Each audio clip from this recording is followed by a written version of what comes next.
Salam alaikum wa rahmatullahi ta'ala wa barakatuh. Donc bonjour tout le monde, toujours avec le chapitre de la coagulation. On va expliquer les actions du TPA ou bien du facteur tissulaire activateur du plasminogène. Ok. Donc TPA sécrété par la cellule endothéliale. Donc la cellule endothéliale, c'est la cellule qui va tapisser la lumière du vaisseau. Également, on va voir que cette TPA elle peut être également synthétisée par des cellules nerveuses. Ok.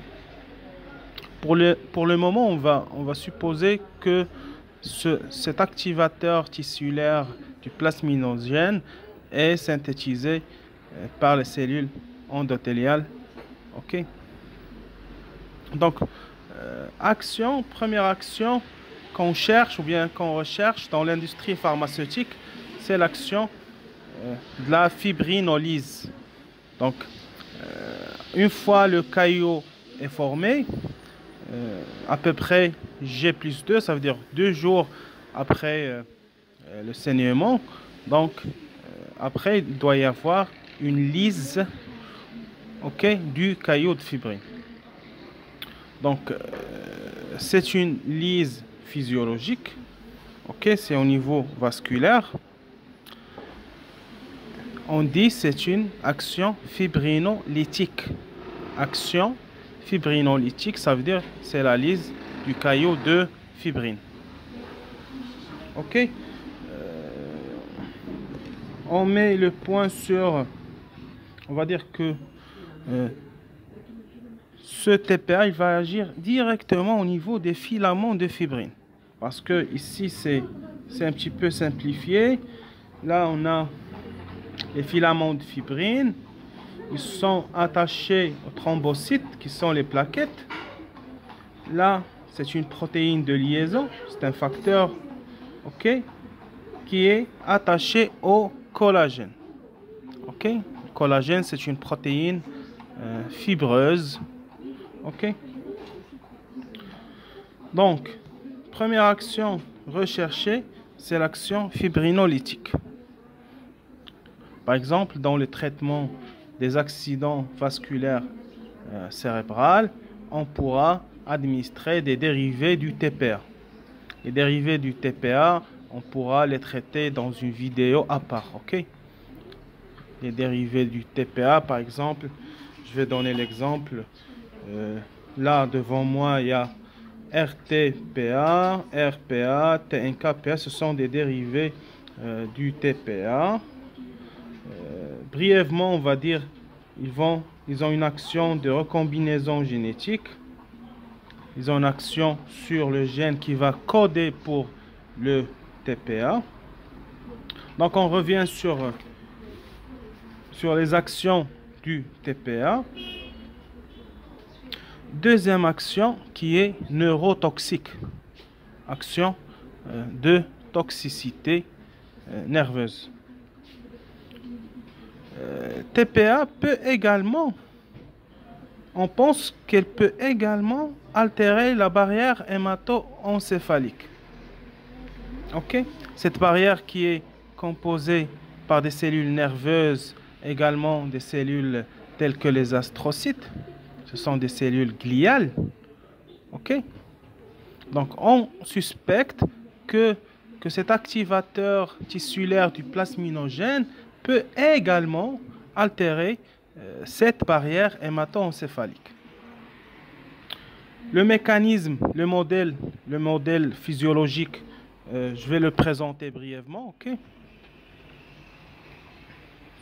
Donc, TPA peut traverser la barrière hémato-encéphalique.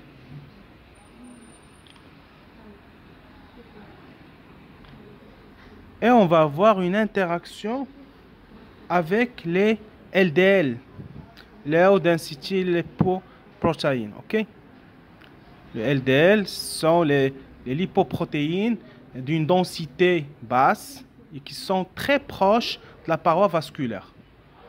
Une densité qui est très proche, qui est très basse, pardon, et qui est proche de la paroi vasculaire, contrairement au HDL, High Density Lipoproteins, qui ont une densité un petit peu élevée par rapport aux LDL. Ok? Donc les LDL, juste je rappelle, qui sont impliqués dans les plaques d'athérome, ok? Dans les maladies d'athérosclérose. Voilà. Je pense que j'ai déjà mis une vidéo pour l'athérosclérose. Vous pouvez revenir sur la vidéo. Ok. Donc, l'interaction du TPA avec un récepteur du LDL, ça va activer des enzymes, des peptidases. Ce sont des métalloprotéinases. Ce sont des enzymes qui vont dégrader la barrière hémato-encéphalique. Ok? Ce qui va induire des œdèmes, également des hémorragies. Je vais expliquer qu'est-ce qu'on entend par des métalloprotéinases. Ok? Métalloprotéinases, ce sont, comme le mot l'indique, ce sont des peptidases qui ont un métal. À votre avis, le métal, c'est le fameux zinc. Ok? Donc, une enzyme qui contient du zinc. Souvent, les enzymes, il y a soit du cuivre, soit du fer, soit du zinc. Ok? Ici, c'est du zinc. Et ces enzymes, ils vont couper les liaisons peptidiques entre que ce soit les peptides ou bien les acides aminés. Ok? Donc l'action qui est non recherchée, c'est l'action neurotoxique. Donc, puisque cet activateur tissulaire, ça va traverser la barrière hémato-encéphalique et ça va induire, par exemple, des hémorragies et des œdèmes. Également, on suppose que le TPA stimule également la voie glutamatergique. Ça veut dire la voie du glutamate. Glutamate, c'est un neurotransmetteur excitateur du système nerveux central. Ok?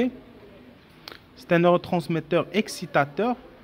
Normalement, les neurotransmetteurs, ils peuvent être soit excitateurs, soit inhibiteurs. Ici, c'est excitateur. Souvent, cette voie du glutamate, elle est très étudiée dans les maladies psychiatriques. Donc, mais dans l'industrie pharmaceutique, on ne mise pas sur cette voie parce qu'elle est mal connue et les récepteurs du glutamate sont ubiquitaires. Ok, les récepteurs sont ubiquitaires. Ubiquitaire, ça veut dire il y a plusieurs récepteurs du glutamate. Du coup, on ne peut pas maîtriser la voie du glutamate.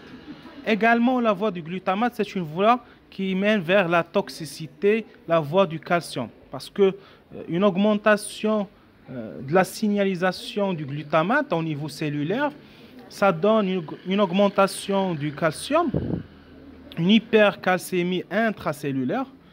Hypercalcémie, ce n'est pas au niveau du sang, c'est une hypercalcémie intracellulaire et l'augmentation de la concentration du calcium dans les voies de signalisation, ça implique la toxicité cellulaire. Ici, c'est la toxicité neuronale. OK? Donc, voilà, donc, je vais m'arrêter là. Donc, deux actions. Une action recherchée, c'est l'action fibrinolytique. Et une action qui est non recherchée, c'est la toxicité neuronale, puisqu'on suspecte que l'activateur tissulaire, il peut traverser la barrière. C'est ça la base du raisonnement, qu'il peut traverser la barrière et induire la toxicité cellulaire. Voilà, merci.